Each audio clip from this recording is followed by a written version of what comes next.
warahmatullahi wabarakatuh.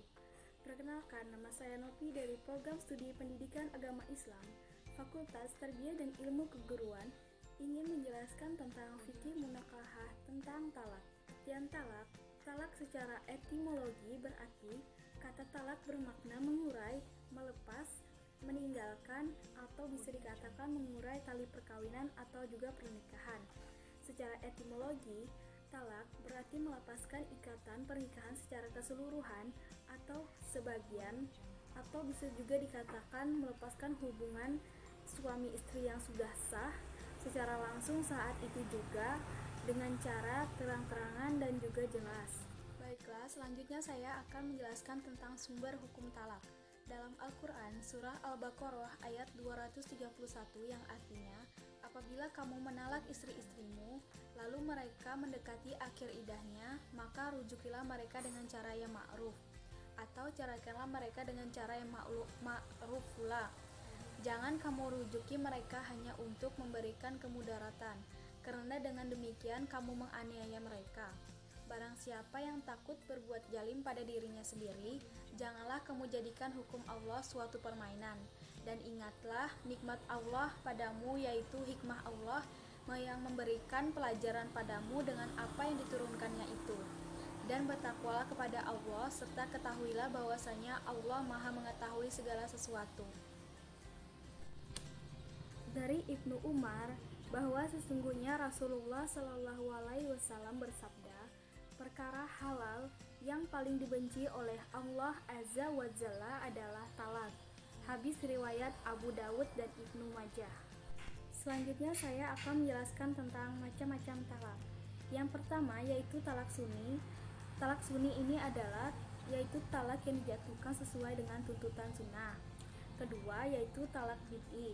Talak yang dijatuhkan tidak sesuai atau bertentangan dengan tuntunan sunnah tadi, tidak memenuhi syarat-syarat talak sunni. Mengenai talak bid'i ini, ada beberapa macam keadaan yang dimana seluruh ulama telah sepakat menyatakan bahwa talak semacam ini adalah hukumnya haram. Yang ketiga yaitu talak syar'i, yaitu talak di mana suami tidak lagi membutuhkan adanya niat, akan tetapi cukup dengan mengucapkan kata talak yang sarih atau tegas, seperti aku cerai atau kamu telah aku cerai. Yang keempat yaitu talak kinayah, yang berarti lafaz yang maknanya bisa diartikan talak atau selainnya.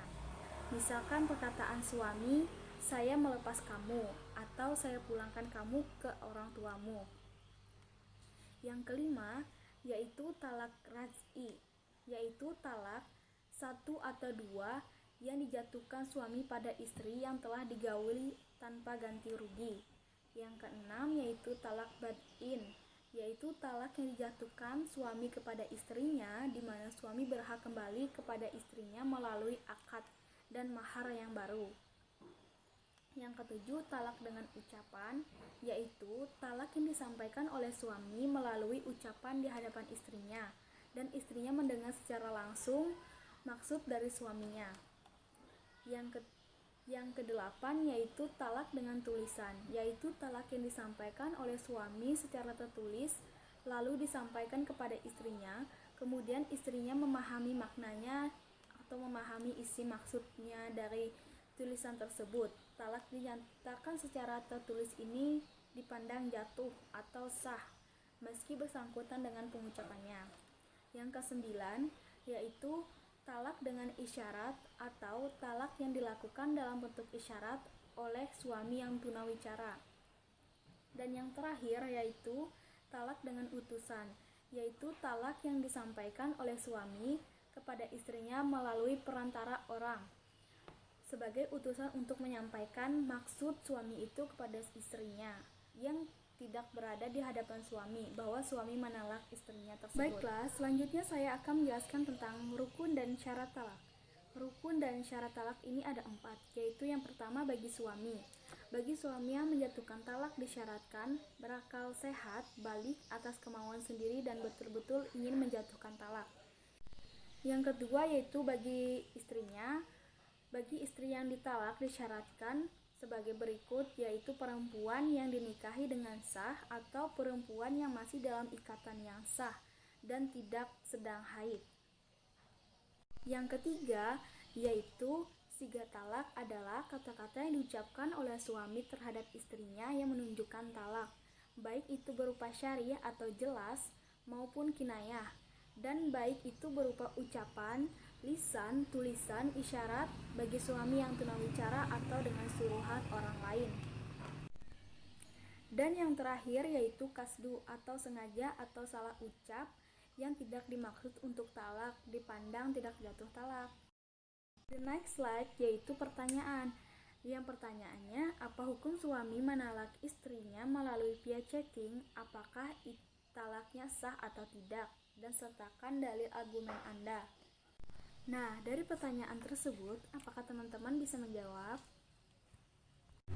Mengutip dari beberapa sumber, para ulama mengatakan jika hukum talak via chatting atau sama dengan hukumnya talak lewat tulisan. Namun ada perbedaan pendapat di antara kalangan ulama mengenai talak lewat tulisan.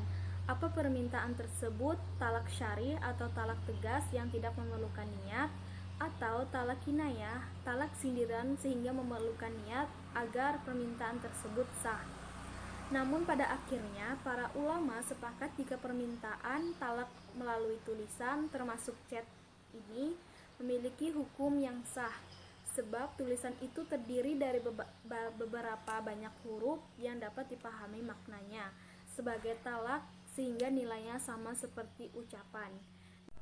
Namun, penerima pesan berisikan permintaan cerai tersebut harus memastikan jika pengirim pesan memang benar-benar meminta ingin berpisah, sebab tidak memungkiri jika chat tersebut boleh dijadikan atau boleh dikirimkan oleh pihak lain yang bermaksud jahat, atau suami hanya ingin berniat untuk mengancam saja. Juga ada kemungkinan lain jika pesan tersebut diketik oleh pihak perwakilan suami namun dikirimkan melalui nomor handphone pasangan. Mengingat adanya kemungkinan ini, istri yang menerima pesan talak harus memastikan jika pengirim talak benar-benar suaminya. Jika pengirim adalah sang suami dan ia mengakui jatuh talak pada sang istri, akan tetapi pengirim pesan itu adalah orang lain, juga suami tidak mengetahui atau tidak pernah mengirim pesan tersebut, ia harus bersumpah tidak pernah mengirimkan pesan talak.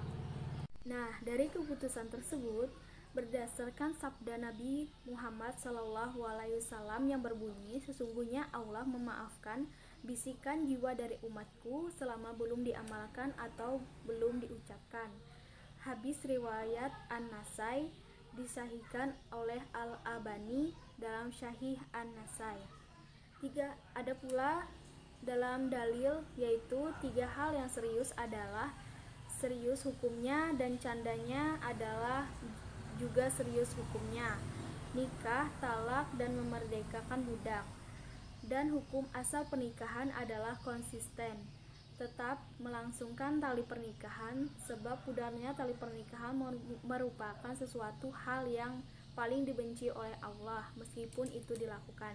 Hadis riwayat Abu Daud, An-Nasai, dan Ibnu Majah. Nah, itulah tadi sedikit penjelasan dari saya tentang fikih munakahah tentang talak.